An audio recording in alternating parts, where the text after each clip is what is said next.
Olá, muito bom dia. Hoje é segunda-feira, 28 de janeiro. O Rio Grande em Movimento está começando.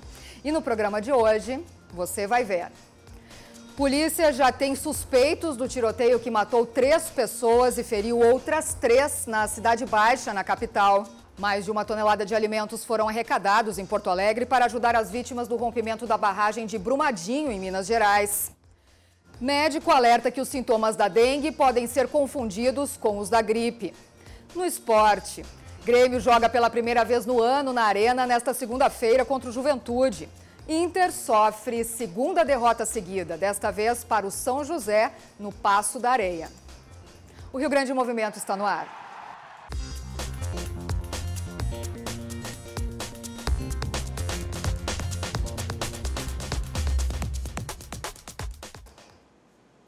A partir de hoje, entra em vigor a nova lei que aumenta de 60 para 65 anos o direito de isenção à passagem de ônibus em Porto Alegre. A regra foi aprovada pela Câmara de Vereadores no final do ano passado. A justificativa, segundo a Prefeitura, é a crescente expectativa de vida e o fato de que pessoas estão se aposentando cada vez mais tarde. Os usuários que já possuem o cartão Tri para idosos, na data da publicação anterior dessa lei, permanecerão com o direito à isenção tarifária, desde que efetuem o recadastramento na IPTC e comprovem anualmente residência na capital gaúcha. Além disso, renda mensal não superior a 3 salários mínimos regionais. E as inscrições para o Sistema de Seleção Unificada, o SISU 2019, encerraram no domingo e hoje o Ministério da Educação divulga o resultado. Será pela internet e também no aplicativo do programa de seleção. Os selecionados têm de 30 de janeiro a 4 de fevereiro para fazer a matrícula na instituição em que foram classificados. Os estudantes devem se atentar aos dias, horários e locais de atendimento definidos por cada instituição no seu edital próprio. Ao todo, o SISU oferece nesta edição 235.461 vagas em 129 instituições públicas de todo o país. Segundo o MEC, 3,5 milhões de estudantes preencheram os requisitos. Os estudantes que não foram selecionados podem participar da lista de espera a partir de amanhã até o dia 5 de fevereiro. As próprias instituições de ensino vão convocar os alunos classificados na lista de espera a partir de 7 de fevereiro para realizarem a matrícula. Diferente dos processos seletivos anteriores, nesse ano, os estudantes que selecionados em qualquer uma das 2 opções na primeira chamada não podem participar da lista de espera. Até 2018, os selecionados na segunda opção podiam ainda participar dessa lista e ter a chance também de serem escolhidos na primeira opção. E no final da noite de domingo, um adolescente e 2 homens foram mortos em Gravataí, na região metropolitana de Porto Alegre. Uma mulher ficou ferida e foi encaminhada para atendimento médico. O crime ocorreu na Parada 74, no bairro São Geraldo, pouco antes da meia-noite. 2 das vítimas foram identificadas, o adolescente de 14 anos, Gustavo Costa Garcia, e um dos homens, Cristiano Nascimento, de 19 anos. De acordo com a polícia, nenhum deles tinha antecedentes criminais e a suspeita é de que foram mortos por engano. A mulher de uma das vítimas, que também estava no local, conseguiu escapar dos disparos. Os criminosos fugiram e os disparos foram feitos com pistolas 9mm no local do crime. A polícia também encontrou cápsulas similares às de fuzis 5.56 e as buscas pelos atiradores continuam. A Delegacia de Homicídios de Gravataí investiga a motivação do crime.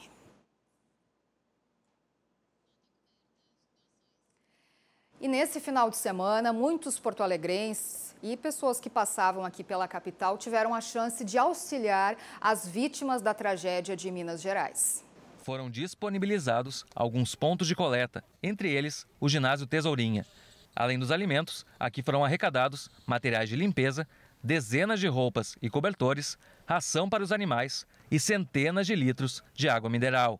De acordo com a Prefeitura, uma transportadora vai levar gratuitamente a arrecadação até Minas Gerais. E você pode acessar as nossas redes sociais, RDC TV Digital, estamos em todas elas, hein? E estamos agora ao vivo pelo Facebook, vai lá, RDC TV, vai ali na nossa live e coloca o seu comentário. Também estamos ao vivo no site da RDC TV, você também pode encontrar os programas na íntegra no YouTube e temos também o Twitter, onde você coloca junto ao teu recado lá, hashtag RDC Rio Grande em Movimento. Nós vamos para um rápido intervalo, daqui a pouquinho tem entrevista, também falaremos sobre dengue aqui no programa. Fique com a gente, vai enviando a sua pergunta.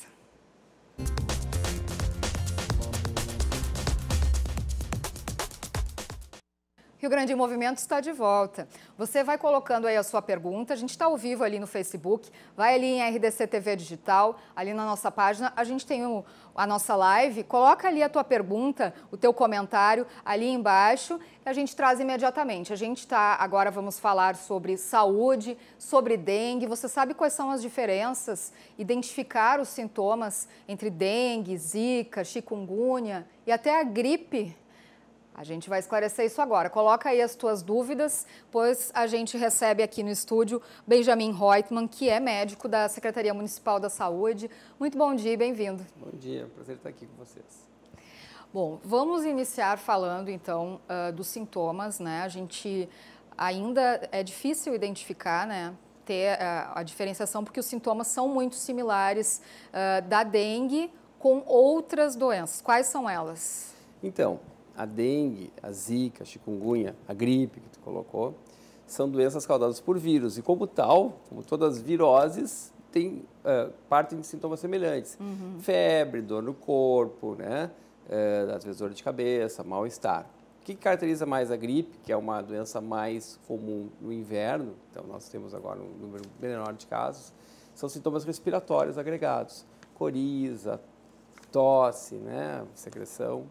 Bom, quando a gente fica com as doenças transmitidas por mosquitos, a dengue, a zika, a chikungunya, que nos preocupa mais nesse momento, porque nós estamos no verão, a gente sabe que a população, que os mosquitos, o Aedes, que é o transmissor dessas doenças, ele está na nossa cidade e no verão aumenta a concentração desses mosquitos, então a possibilidade de ter essas doenças é maior.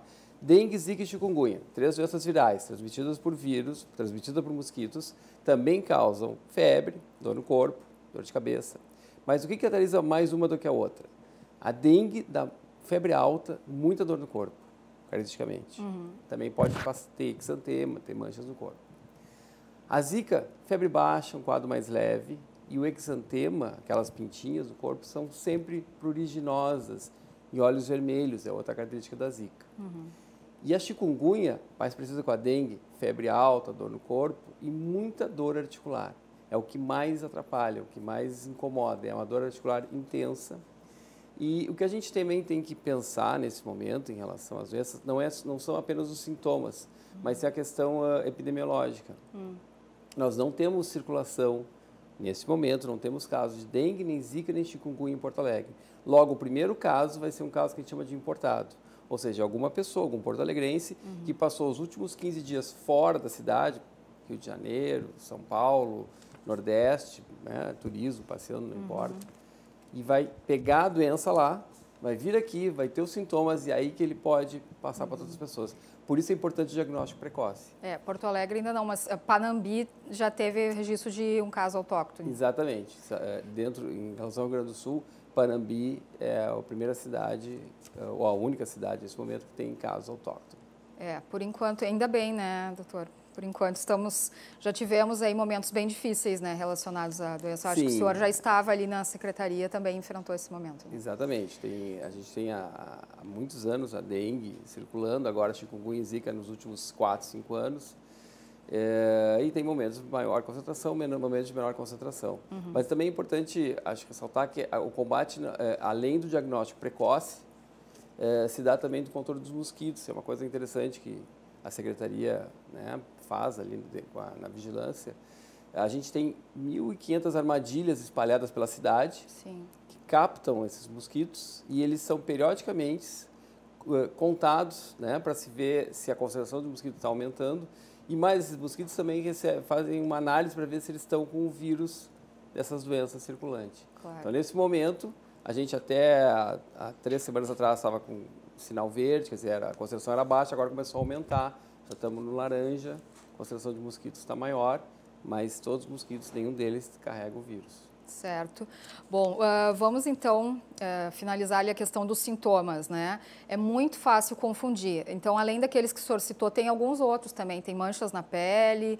Quais são os outros, assim, para diferenciar bem a gripe comum da dengue? De maneira geral, todos eles podem dar febre, dor no corpo, dor de cabeça e manchas no corpo. O que caracteriza mais a dengue é uma dor importante muscular, né, e a febre alta. O que caracteriza mais a chikungunya é muita dor articular.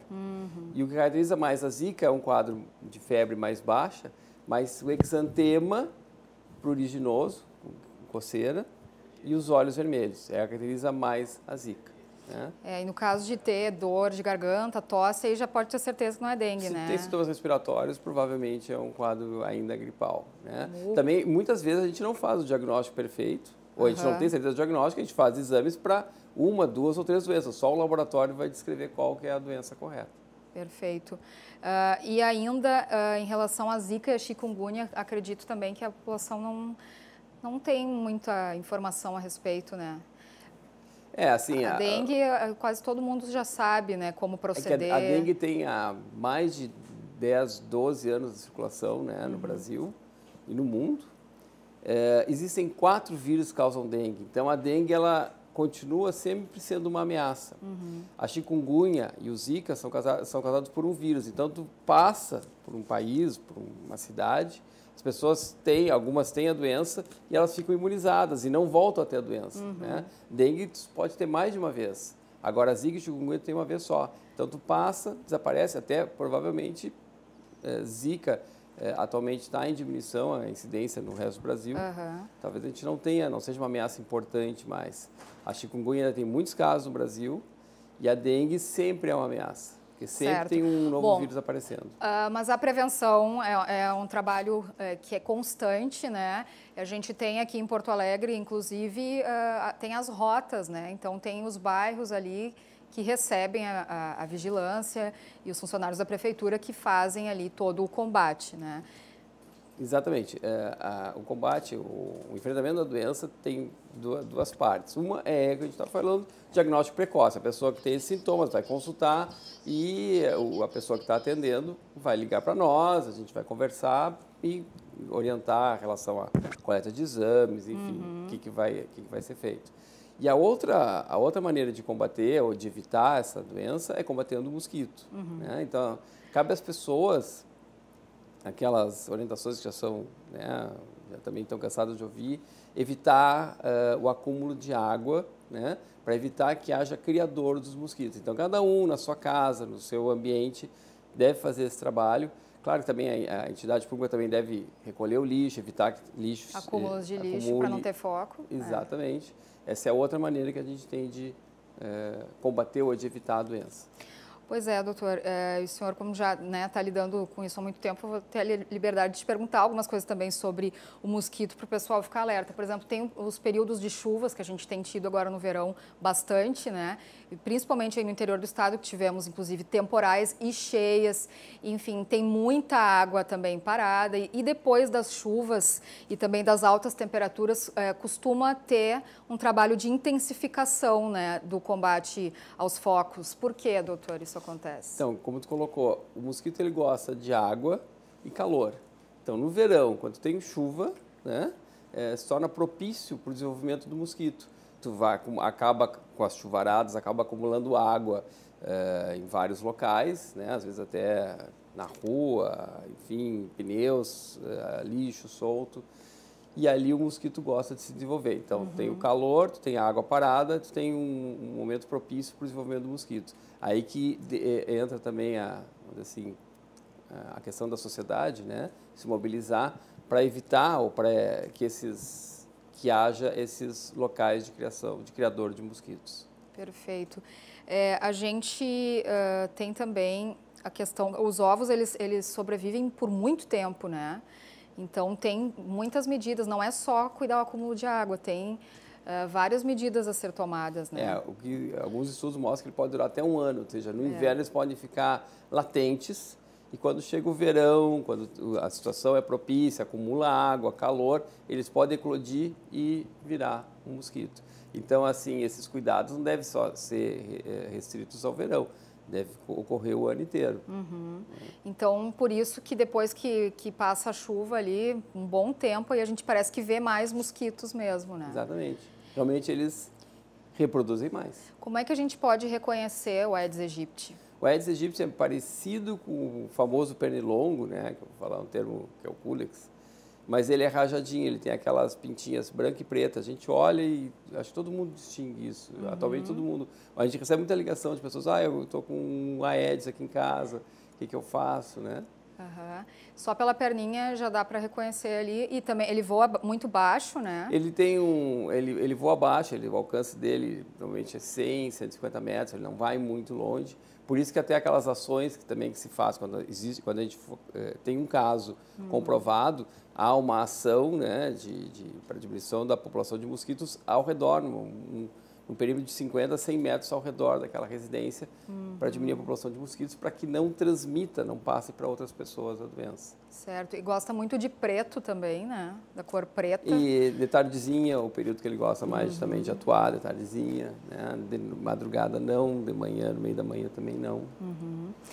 Tem algumas características aí que o pessoal então tem que prestar atenção, que é bem mais fácil aí, né, de combater. E a gente tem que ter consciência de que ele está em toda parte. Nós temos o mosquito, o Aedes dentro da cidade, junto com os outros mosquitos, mas ele existe, ele está presente e ele vai aumentar um pouco a população nesse momento.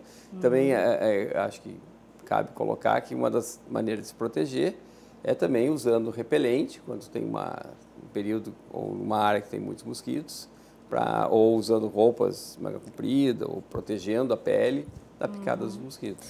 Olha só, a Séries Duarte está com a gente aqui na nossa live no Facebook. Um abraço para a Séries. Ela está perguntando, adorando o programa de vocês, parabéns. O que posso usar nessa água parada para matar estas larvas? Olha, a melhor coisa é tu eliminar essa água parada. Se tem um vaso com flores, tem água parada, vira o vaso. Põe ele de cabeça para baixo. Ao eliminar essa água, por exemplo, botar na terra, o mosquito, se tiver alguma pulpa, se tiver algum ovo do mosquito, ele vai morrer. Essa é a melhor maneira, né? Porque também tem que cuidar que se tu botar, por exemplo, água sanitária, algum desinfetante, alguma coisa, pode também matar o vegetal que está ali perto. A gente também não quer eliminar os outros Colocar seres. terra, né, nos pratinhos. Colocar terra, outros mandam colocar café. Para evitar que haja acúmulo de água. Na verdade, tu tem que evitar a água parada. Se tu botar a terra, tu vai acabar cobrindo aquela água. Pronto, é uma maneira de evitar que haja a colocação do ovo ali. E no caso de piscinas? A piscina tratada, as piscinas são tratadas. Então, colocando cloro, isso já elimina ou inibe, impede o desenvolvimento de larvas, pulpas ou a colocação de ovos. Então, basta tratamento tradicional das piscinas. O que a gente tem que evitar é aquelas piscinas, né, que às vezes passam o inverno todo abandonadas, não tem tratamento, fica aquela cor, né, que a gente vê que é uma água parada. Bom, aí pode ser um lugar ótimo para o mosquito. Certo. É possível ter dengue mais de uma vez? Sim, como eu estava dizendo, a dengue ela tem 4 vírus, dengue 1, 2, 3 e 4. Então, às vezes está circulando 2, todo mundo tem, ou algumas pessoas têm. Aí vem no outro ano seguinte aparece outro vírus. Então, quando tu tem a dengue, por exemplo, 2, eu fico imunizada contra a dengue 2. Mas a 1, a 3, a 4 eu continuo suscetível. Então, tu pode ter mais de uma vez dengue, sim. Várias vezes. E se tu tiver, teoricamente pode ter 4 vezes. É raro, né? Não acontece isso. Mas se tu tiver 2 vezes isso acontece, a segunda vez tem uma chance maior de ter complicações. E os sintomas também têm alguma semelhança com a febre amarela? Pode ocorrer uma certa confusão? Sim, mas o que a gente às vezes... A febre amarela também é outra infecção viral. Também dá febre, dor no corpo, aquelas sintomas gerais, que caracterizam como qualquer virose, mas ela dá um quadro que ataca muitas vezes o fígado, hepatite, por isso a pessoa pode ficar amarela, por isso o nome febre amarela, né? Faz icterícia. Pode também dar insuficiência renal. E tem umas características também que a gente leva em conta a epidemiologia. Como a febre amarela, ela não circula na cidade. Então, para a pessoa ter febre amarela, ela tem que ter uma história de uma caminhada, trilha, acampamento em área rural, em área de floresta, para pegar a febre amarela. Essas coisas também são levadas em conta para fazer o diagnóstico. Perfeito. Também estão perguntando aqui, ó, o que fazer no caso de pneus e outros locais com água acumulada? A gente citou, né, agora há pouco, mas... Então, tem duas coisas. Eliminar a água, a primeira coisa, daquele pneu, e melhor ainda, recolher, evitar que tenha lixo, pneus, enfim, coisas que possam acumular água. Tem que recolher esse pneu. Uma dica é, dá até para plantar, né, plantas e árvores dentro dos pneus para reter a água, né? Uma dica também que já... Mas é mais difícil, né? A gente pensa assim, eu estou nesse momento aqui, eu estou vendo um pneu com água, o que eu tenho que fazer? Se eu vou botar uma terra, plantar, é uma coisa que vai, né? Claro. Então, vou tirar a água e, se possível, eliminar o pneu, evitar ele da exposição à água parada. Claro. Bom, e como é que o pessoal pode denunciar? Então, tem o telefone 156, que é que recebe todas as reclamações da prefeitura, reclamações e demandas, né? E é aberto um protocolo e os órgãos responsáveis, então, são acionados para tomar alguma ação. Né? Certo. E tem a vigilância sanitária, a vigilância e saúde, né, também. Então, é isso. A vigilância, na verdade, controla, tem uma área que controla a população de mosquitos, que eu estava conversando, e tem a nossa área que controla, que recebe as notificações dos hospitais, das emergências, das unidades de saúde, das suspeitas dos casos clínicos, né? Tá certo, então. Nós agradecemos muito a sua presença aqui no programa, os esclarecimentos do Benjamin Reutemann, que é médico da Secretaria Municipal da Saúde. Muito obrigada. Volte sempre aqui no programa, doutor. Obrigado, foi um prazer. Você continue com a gente, nós estamos em todas as redes sociais. É claro, aí na sua telinha você nos vê pelos canais 24 e 524 da NET, mas estamos em todas as plataformas digitais, portanto, não só aqui no Rio Grande do Sul, como em todo o país e no mundo. Se você está fora do Brasil, manda pelo nosso WhatsApp aí o vídeo aí de onde você está, a tua mensagem, como é que está o tempo por aí, a gente quer saber também. Você coloca o teu recado também ali na nossa live, onde a gente está ao vivo, coloca a tua pergunta, o teu comentário, manda o teu alô, que a gente traz aqui imediatamente no programa. Daqui a pouquinho a gente tem esporte aqui com o João Batista Filho, mas antes vamos ver como é que vai ficar o tempo aqui, né? A gente amanheceu com bastante calor. Nesse momento aqui, a sensação térmica, inclusive, é bem alta mesmo. Já iniciamos a semana assim aqui na capital. Vamos saber como é que vai ficar, se vai chover ou não hoje e no restante do estado. Olha, aqui na capital, as mínimas hoje já iniciaram com 25 graus e vão chegar aos 37. Acho que até já chegaram, hein?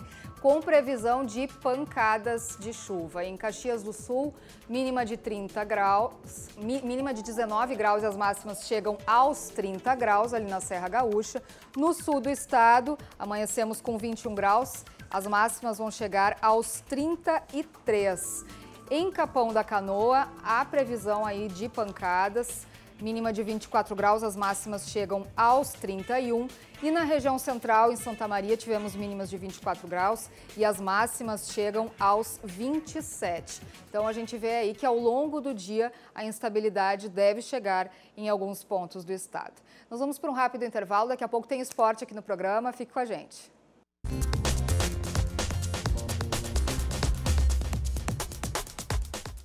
Rio Grande em Movimento de volta e a gente quer saber como é que foi o final de semana para a dupla Grenal e a projeção para essa semana. E fevereiro já está chegando, a gente quer saber tudo e o João Batista Filho já está aqui para contar para a gente. Muito bom dia, JB. Tudo bem? Bom dia, Lilian. Bom dia para todo mundo que está nos assistindo. O Grêmio joga hoje, não é um dia habitual, embora nos últimos anos, nas últimas 2 temporadas pelo menos, a gente já começou a se acostumar com esta possibilidade de jogar na segunda-feira. Só que tem jogo no Campeonato Gaúcho, a primeira partida dos titulares do Tricolor, pelo menos a primeira partida do Grêmio. E está todo mundo especulando que os titulares vão jogar. Alguns pequenos indícios. No rachão os titulares estavam, nas últimas 3 entrevistas falaram Luan, Cortez e também o Jael, 3 jogadores do time principal. Tudo indica que nesta noite contra o Juventude, o Renato vai colocar força máxima, mas ainda é um certo mistério. Não sei se ele vai começar tão cedo assim a colocar os principais jogadores. Quem conversou com a imprensa e há muito tempo não falava sobre este assunto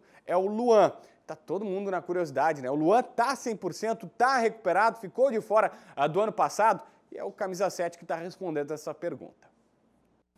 Eu tô conseguindo treinar, tô sem dor, faço o preventivo ali só por precaução, né, normal, mas estou sem dor.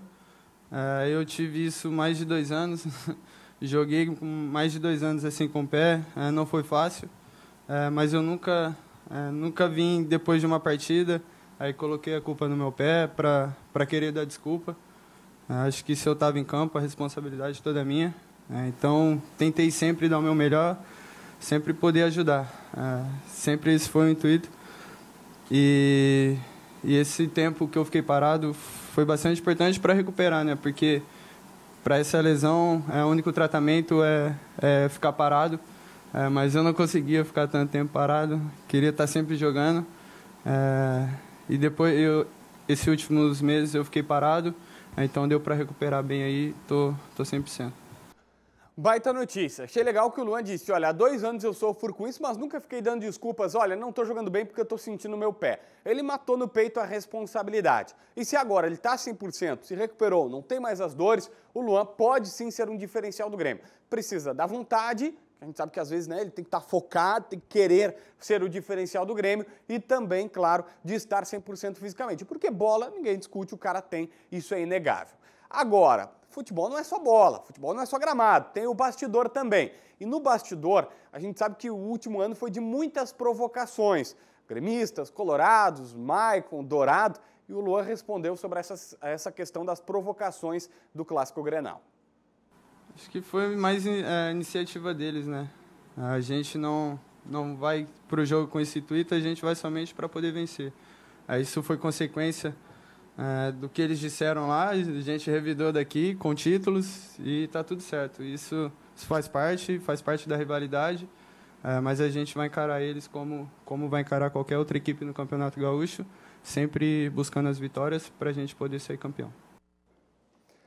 Tá aí, o Luan, atacante do Grêmio, peça importantíssima do técnico Renato Portaluppi. A tendência de time gremista, para você que está em casa e quer imaginar, é o Júlio César, na lateral direita o Léo Moura, a dupla de zaga com o Jeromel e a tendência que seja o Paulo Miranda. O Kahneman saiu lesionado nas últimas 2 partidas, jogos treinos que o Tricolor fez. Lesionado não é meio termo, né? Sentindo dores na musculatura, então pode ser preservado. E na esquerda o Bruno Cortez. Aí o meio de campo com o Michel e Maicon, os dois volantes.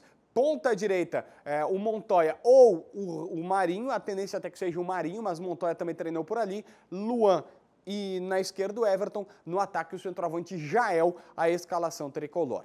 Falamos de Grêmio, falaremos agora de Internacional. E o Inter perdeu mais uma, né? Quem nos conta essa história é o repórter Guilherme Paz. Estádio Paço da Areia, São José Internacional. 35 graus era a temperatura no início do jogo. Tranquilo não vai ser, né? Mas a gente tem que passar por cima disso, né? A gente sabe que não é o campo que a gente está acostumado a jogar. Esse calor também, de agora, o começo do ano é muito forte, mas a gente que vai ser um jogo importante. A gente perdeu a última partida, então a gente tem que jogar bem e tentar conquistar os 3 pontos. Temperatura ainda mais elevada no novo gramado sintético, superior a 55 graus. Realmente aqui é o gramado sintético. Tá conhecendo aqui a primeira vez, só que tô de tênis ainda, né? Sabe que com a chuteira, com as travas é um pouquinho diferente. Mas a gente vai aquecer bem, vai se adaptar aí ao clima do jogo, ao terreno e também ao calor. Com o time alternativo, Oder Hellmann mandou a campo Rafael Sobis, que depois de 8 anos iniciava um jogo como titular no Internacional. Cara, já voltei, já joguei, então já não é novidade. Novidade para mim é o campo, né, o calor, mas para mim não tem nada novo além disso. Eu sou da casa, vivi aqui, saí, voltei, então tá tudo nos seus devidos lugares. E foi ele que teve a primeira chance de abrir o placar, mas parou em Fábio. Na sequência, novamente Rafael Sobis chuta em cima do zagueiro e Patrick, na marca do pênalti, para em mais uma grande defesa de Fábio. Com a temperatura elevada, Jean-Pierre, o árbitro da partida, permite 2 paradas técnicas no primeiro tempo. E na sequência, em bola parada veio a primeira chance do São José. Fábio Alemão arrisca de longe e Marcelo Lomba tira no canto esquerdo do gol. Cara, eu acho que ele falou que era para nós chamar a responsabilidade, que sabia que nós tinha qualidade, que a gente podia mudar o jogo. Então foi isso que aconteceu, a gente mudou o jogo. E mudou. No início do segundo tempo, após Roberto tirar mal de cabeça, Márcio Jonathan faz um golaço da intermediária. 1-0 São José.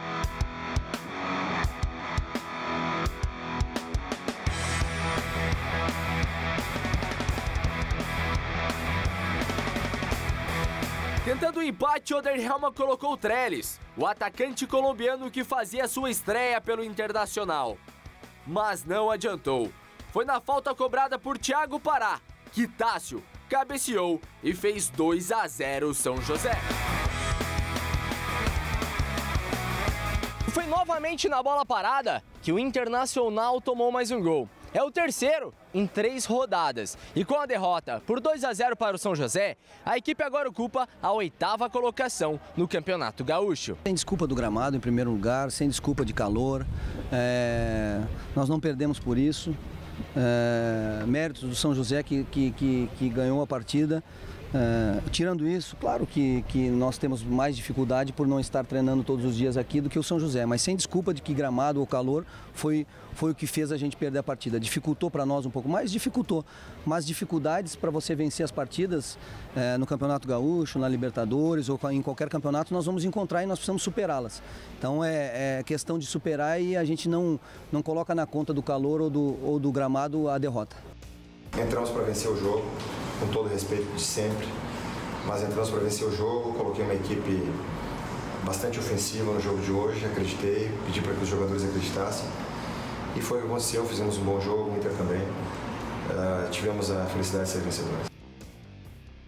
Tá aí, Rafael Jacques, técnico do São José, que conquistou essa importante vitória. O Internacional ontem não jogou bem, achei bacana que ninguém escondeu, pelo menos isso, né? O Oder Helma disse, olha, a culpa não é do gramado, a culpa é nossa. O Sobis também disse na saída do gramado que o Inter não jogou nada, não merecia, o São José foi mais merecedor. É um ponto preocupante, eu sempre dou a ressalva de ser começo de temporada, não acho que é um momento de fazer crise, o que importa para o Inter é a Copa Libertadores da América, o Gauchão a gente já sabe que não vale muita coisa não, embora começar jogando mal, o mais importante é, o Inter não está jogando bem, e não é pela questão do Gauchão, porque vai classificar, a gente já viu isso em outros momentos. A lamentar atitudes da torcida, que faz um protesto, até aí legítimo na arquibancada, embora eu não goste, mas tudo bem, pedindo um time de guerreiro na 3ª rodada da temporada, e depois os caras que apedrejam o ônibus do próprio Internacional. Esse é o tipo de torcedor que a gente coloca entre aspas, porque o cara que faz isso não pode torcer pelo time dele. Enfim, é ruim, mas a análise tem que ser feita. O Inter é pior não estar jogando bem do que perdendo, porque perdendo o Gauchão ou ganhar, pouca diferença faz. Tá certo, Lilian? Tá certo, JB. A gente volta amanhã, então, com mais informações do esporte. Você continua aí enviando a tua pergunta, os teus comentários no nosso Facebook, onde nós estamos ao vivo, e também no nosso WhatsApp, hein? A gente vai para um rápido intervalo. Daqui a pouquinho voltamos com uma entrevista aqui muito interessante. Você pode, inclusive, enviar a sua dúvida. Vamos falar sobre traumas e medos que surgem devido à violência. Já voltamos.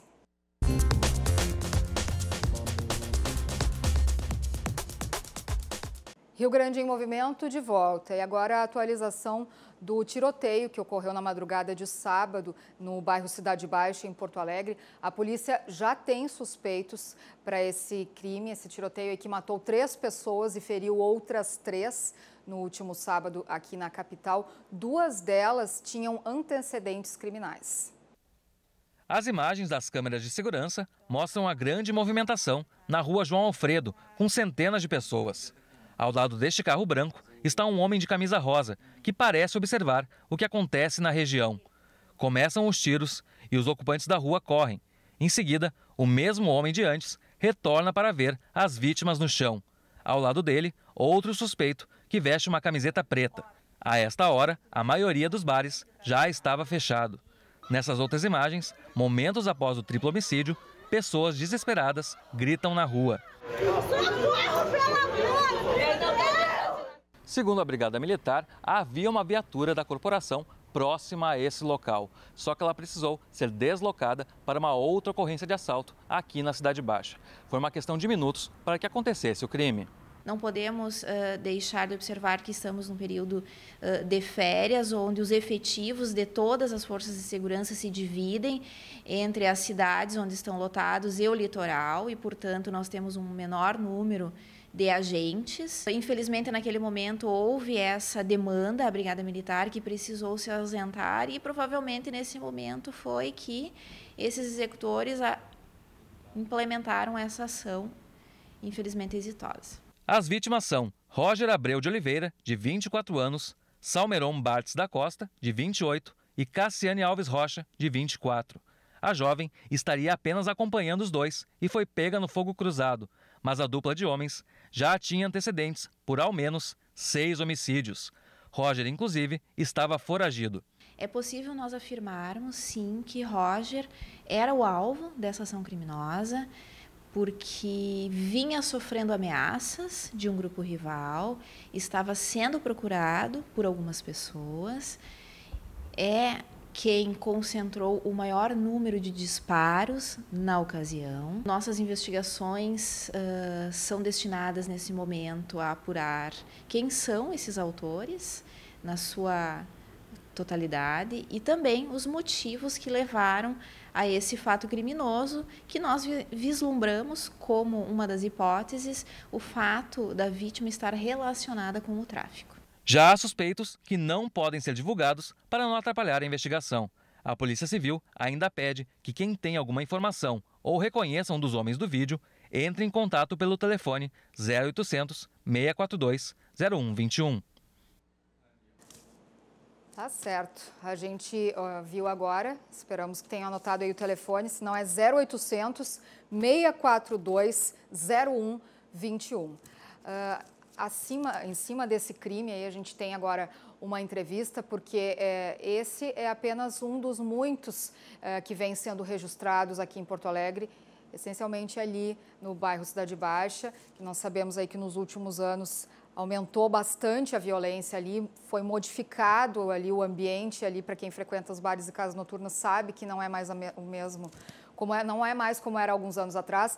Vamos falar agora com um especialista sobre os traumas, medos que podem surgir, as consequências disso, né, psicologicamente falando, para quem lida com episódios como esse, passa por alguns episódios, né, ou então tem medo que ocorra. Recebemos então aqui o especialista em terapia cognitivo-comportamental, psicólogo, doutor em cognição humana, Marcelo Rigoli. Bom dia e bem-vindo. Bom dia. Esse tipo de situação, infelizmente, tem sido cada vez mais recorrente, né? A violência urbana ela tem aumentado em alguns locais e as consequências que a gente percebe não são só as físicas que são decorrentes da violência, a gente percebe várias consequências psicológicas. Os estudos indicam que cerca de 30% das pessoas que passam por situações como essa que a gente viu no vídeo vão ter efeitos a longo prazo desse tipo de situação. Uhum. Quais seriam eles? Quais os mais comuns, inclusive, que tu atendes também? O mais comum e mais relacionado ao evento, a gente poderia dizer que é o transtorno de estresse pós-traumático.